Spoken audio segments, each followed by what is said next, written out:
Hey everyone, and welcome to ExtremeWorks.net. Today we're going to be taking a look at the EVGA GTX 970. Now the 970 has been in a little controversy lately, and we'll talk about that in a little bit. The 970 we have to look at is the SSC, which stands for Super Clocked. In other words, it's got a pretty tasty overclock on it. So there's a few different models of the GTX 970. In fact, EVGA has 7 listed on their website. And there's a few different versions. There's ones with the ACX style cooler, there's ones with a blower type cooler, and then there's ones with different clocks, and then there are ones with slightly different PCBs and different features. This Super clock is one of the high-end cards. And the features that it would have over the other cards would be that over a stock card, it has a higher overclock. It also has a second BIOS, so you can switch the BIOS if you run into problems or you want to modify one. And it has a beefier VRAM section. However, they don't just stop there with the overclocking features. There's a better cooler. This is one of the first cards to get the ACX2 Plus. So the ACX2 was obviously the second version of EVGA's ACX cooler.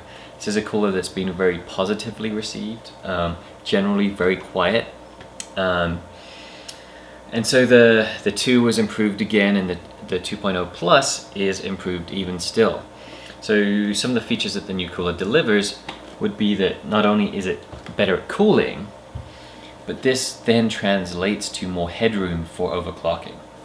Because of course, NVIDIA apply a power throttle to the cards so that you can't overclock the crap out of them and then return them when they break.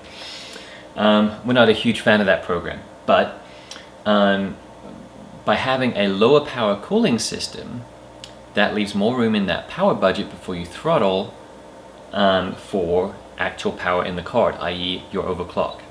So for set power, lowering your cooling power means more power left for the card.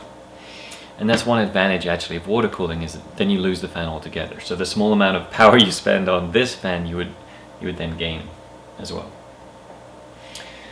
So the last feature this has is the voltage boost that goes above 1.215. Not all the cards have that.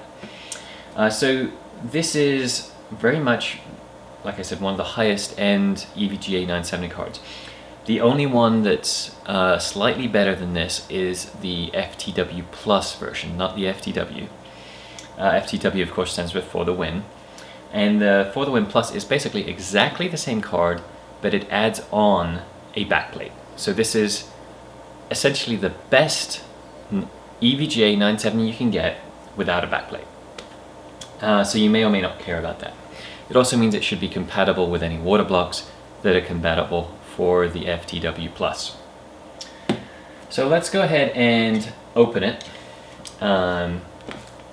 while we show you some of the specs on the 980 and the 970. So the 980, of course, is the new, well, not that new, but it's the GM204 chip. So it's the Maxwell medium-sized chip. Of course, we haven't seen the full-size Maxwell chip yet. So the 980 is, for now, the biggest version of the Maxwell architecture you can get. So this little flappy thing just seems to be taped on there, which is fine, but kind of weird. So the 970, of course, is basically a cut down 980. And it was presented as, instead of having 2000 cores, 2048, you get 1664. I have a cheat sheet right here. 1664. So, you know, what is that? About over 3/4. So let's say 80%-ish, right? So basically about 80% of the 980, it still maintains the 4 gigabytes of video memory. Still has the 256-bit bus. And of course some of the other parts of the GPU core cut down as well. So for example, it drops from 64 ROPs to 56 and from 16 SMMs to 13 SMMs. And of course, along with that, NVIDIA also reduced the stock clock. So again, if you were to choose the absolute stock clock on a reference card, it would be slower again because of the clock and because of the core reduction. Now the big controversy recently, of course, has been about the VRAM. Some of the users started figuring out that the VRAM was not behaving as they thought it would be. In fact, they expected it to be exactly the same as 980. And the difference is, NVIDIA basically came up with a better way to preserve yield on the chips. So for those of you who don't know what I mean by yield, essentially when you make a chip, not every chip is manufactured 100% correctly. You know, there are errors in there. And rather than throwing all those chips away, companies like Intel, NVIDIA, basically everyone, uses those chips, and they find where the fault is and they disable that part of the chip, and then they sell it as a different product. So for example, the 970 chips, usually, and 980 chips that had a fault in manufacturing, and so they disabled that part of the chip, and so that's why you get 80%, because they've chopped some of it off. Well, they haven't chopped it off. It's functionally disabled. It's still there. There's no hacksaw involved. So that means that by selling those chips, they're not waste. So that results in lower costs to you, the end customer. So in general, increasing yield is a good thing. And if you remember back in the Kepler days, the 600 days, you had the 680, the 670, and the 660 Ti. You also had the 660, but that was a different chip. Just like the 960 is a different chip. It's the GM206 versus the 204. So now, from one chip, we're only getting 2 cards, whilst on Kepler we got 3 cards. And you'll note that on Kepler, the 660 Ti had a reduced memory bus. It also had reduced memory as well to go along with that. So this time we don't have that. And NVIDIA had found a way around that architecturally. In the Maxwell design, between memory blocks, they have what's called a buddy bus. And that means if there's a problem with the interface to the main memory bus, and that's broken, they can sideline traffic through this buddy bus.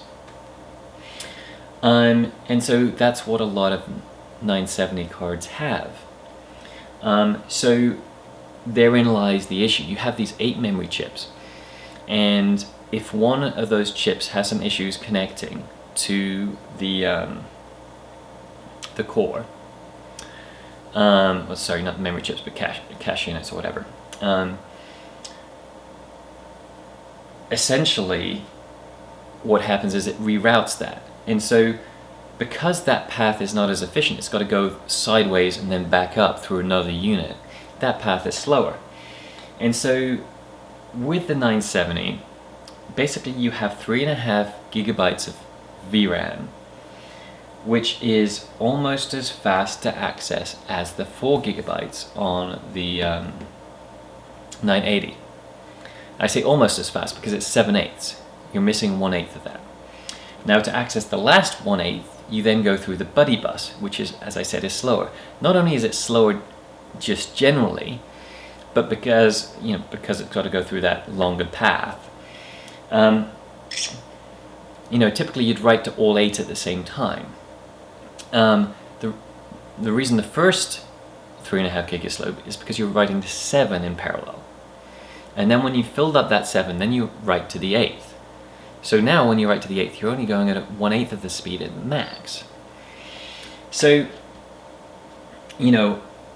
the way the monitoring systems like GPU-Z and all these kind of programs work, they didn't necessarily also account for these 2 kind of banks of RAM and how NVIDIA were using it, because no one really knew.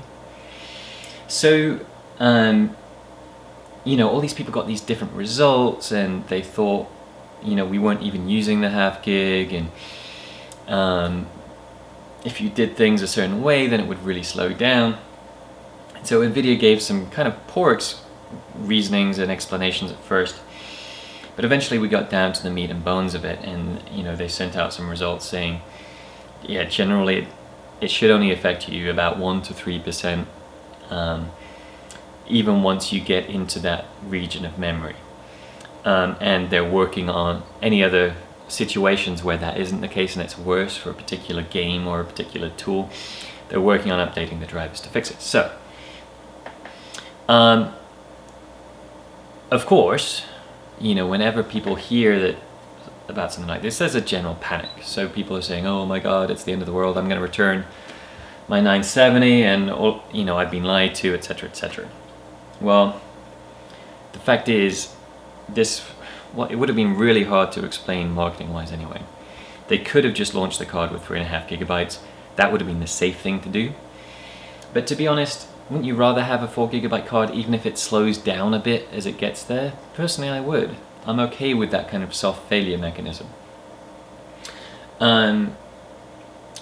So all in all, I don't think it's a huge deal. Yes, a 970 is a little bit slower than you thought, and it's not quite as good as a 980, but the price is pretty different anyway. 980 starts at 550. These guys start at 300, low 300s, like 320, 330. Of course, US dollars, and go up to about 380. So there is a big price difference there. So let's not get it all twisted and say this is 10% of what we thought it was. It's not. It's a little bit less than we thought it was before, but it still makes a very good card at a very good price point with very good technology inside. So that's pretty much all I want to say about the VRAM bug. Right now it's in this kind of reaction phase where everyone's kind of overreacting a little. I won't worry about that so much. In life, one thing I've learned is that nothing is as good or as bad as you think it is. And in this case, because people are panicking, it's not as bad. So let's get this box opened up and see what we really have inside. Like I said, weird flap here, don't really care. The box is a typical EVGA kind of, not carbon fiber, but kind of, their kind of style.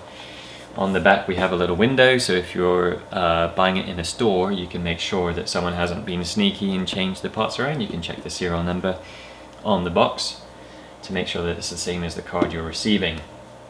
You get the specs, and you get a picture of the bracket, which says it has 3 display ports, 1 HDMI, and 1 DVI connector.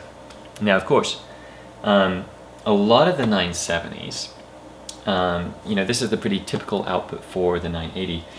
The 970s are more varied, and most of the EVGA cards, according to the website, have a different output. In fact, even this card on the website has a different output. So it's going to be interesting to see what we actually have inside. So let's go ahead and get this opened up. We can remove this extra piece of flap. No one needs a flap.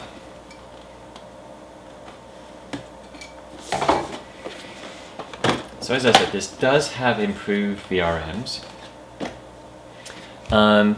So of course we do have a little sticker that says if it's not working, don't return it to the store, because it costs EVGA more money that way because it gets shipped back to them, and it's probably your fault as a noob. So really that's just saying it's kind of protecting the EVGA from more returns that might be the end user's fault. So what else do we get? Alright, that's everything. Box empty. So first off, we get a poster. EVGA is quite good about giving you, I hate to use the word, but I'm going to say it, swag. So here we go. Well, Bioshock, is that? Oh, no, I was going to say Bioshock. It's not Bioshock, is it? It's a guy on top of some kind of EVGA robot thing. Stand by for ownage. There we go. So, cool poster if you like that kind of thing. What else we got? User guide. Fair enough. Typically we don't bother reading those. Driver disk in case you need one. Of course, typically you'll just download the latest drivers from the NVIDIA site. Although it may have Precision X, the overclocking utility in there too. So that's that. We also get this, which I guess is a quick start guide. Yeah, so this is it. Doesn't tell you anything particularly, just connect your power, mount it, use an SLI bridge if you're doing 2. Then it has the connector options depending on what version of the card you exactly have. You get a little thing about the new cooler and how it's improved. Important notice, the fans will not turn on until they are needed. So this is a new cool feature that we have on these cards. You know, previously, a graphics card's fan would turn all the time. Recently, with everything becoming more efficient, this hasn't needed to be the case. So, this is what happens when you first turn it on, and even just as you're using Windows, the fans aren't going to spin, it's going to be silent, just like a lot of power supplies. Now once you get into a game and you start heating up the card, eventually those fans will turn on. So that's that. And then we get some stickers. Pretty big stickers, you can stick them on things, if that's your thing. What else we got? We also have a 6-pin to Molex adapter, so if your power supply doesn't have enough 6-pin cables, you can plug 2 Molexes in, preferably different lines, to make a 6-pin. And then you also have an 8-pin. So this 8-pin takes 2 6-pin connectors and converts it into an 8-pin. So of course, this is for people who have older power supplies or weaker power supplies. Remember, this is a low power card. And so it doesn't even really need an 8 plus 6-pin. You could get away with 2 6-pins. But there we go. There's a lot of legacy with power cables. Lastly, we have a DVI to VGA adapter. So if you have a really old school monitor, you still have one of these, which is great. So basically that covers now all your outputs. You have DisplayPort, you have HDMI, you have DVI, and you have DVI to VGA connector. So there's nothing you can't connect to this, unless you're really, really old school. So now we have the card. Pop it out of this protective plastic bracket here. You'll notice there's no anti-static bag or anything else. There's your plastic. And this is the card. So now I'm going to go ahead and zoom in so you can see the card a bit better, and we'll go over some of the features. Alright, so here we have the card itself. You can see there's a plastic film on here, which we're about to rip off. Before we do that, let's have a look at the back. As I mentioned, the FTW Plus is the same as this, but it adds a nice looking EVGA backplate on there. So that covers up all these ugly stickers and is going to add some additional cooling, potentially, to these VRAMs. So you also see there is a little rubber cover on the SLI connectors, and of course it comes with a little cover for your PCI slot. Of course you're going to have to take this off before you put it in your computer. Going over, we can see the position is better. You can see there is an 8 plus a 6-pin, and these are in the slightly unusual area here. Typically, you used to see these further back at the end of the card, but particularly on 970s, you're seeing more of them kind of further up here because often the VRMs are over this side. Again, it does depend on the exact card. So if we go ahead and peel this off,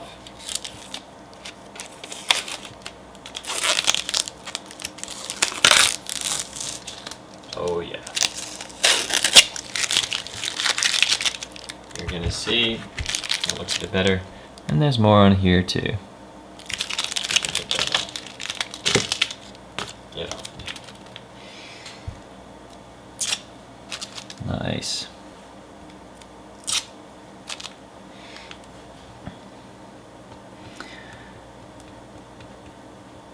So the advantage of the ACX cooler, or essentially any cooler of this type, the twin fan with the exposed sides of the cooler. Essentially, these get much better cooling results than the traditional blower style cooler that we see on the reference NVIDIA cards and on the AMD cards. So you get a lot better performance because you have two fans, they're quieter, and the air is going in the direction of the fan. With the blowers, or the hair dryers as some people call them, you know, this fan's spinning here and then it's trying to shuffle the air all the way along, so it's not a very efficient system. The downside, of course, is if you're running a lot of these cards next to each other, it's hard for the air to get in because you have all of this blocked off. So when you're running lots of cards stacked together in SLI with no gap, sometimes you'll be better off with a blower version. And so EVGA does sell blower type 970s if that's what you want. Generally though, the cooler is very attractive. We do see some blue on there, so luckily it's not visible from the side, which is mostly how you'll see the graphics card. EVGA's color is typically red, so we're a little surprised to see blue, but they might be saving the red for some of their higher end 980 units or Kingpin units, stuff like that, like the classified. You'll note that this is a fairly standard length card. This isn't a huge card. It's not like a classified card, for example. Classified cards generally are kind of taller than the PCI bracket, and sometimes longer too. So you're not going to have any case compatibility issues with this card. The last thing to talk about is the outputs. It's not going to focus too well there, but there we go.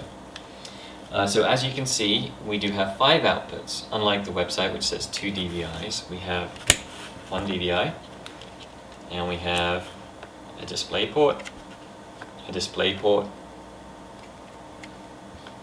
HDMI, and another display port. Not sure why they do that order. I'd rather have the display ports together, but who cares. And then in between, there's still a lot of room for air to get out. Like I said, this cooling system is very good, but unlike a blower which vents the heat out the back, this kind of unit is going to vent the heat everywhere inside the case, and so you need case fans that are going to get rid of that heat. So that's about all we have on the card as it is. We are going to go ahead and get this tested, and then we'll be pulling it apart to have a look at the circuit board, the TIM spread, all that kind of stuff. So as usual, stay tuned to Extreme Rigs on our YouTube channel. You can also follow us on Facebook, Twitter, all that good social media stuff, or you can even visit our website. Believe it or not, we have a website and it's called extremerigs.net. That's a surprise, isn't it? So, subscribe, like, all that good stuff. It really helps us. Thanks again to EVGA for sponsoring this lovely card. We are going to get it tested out very shortly.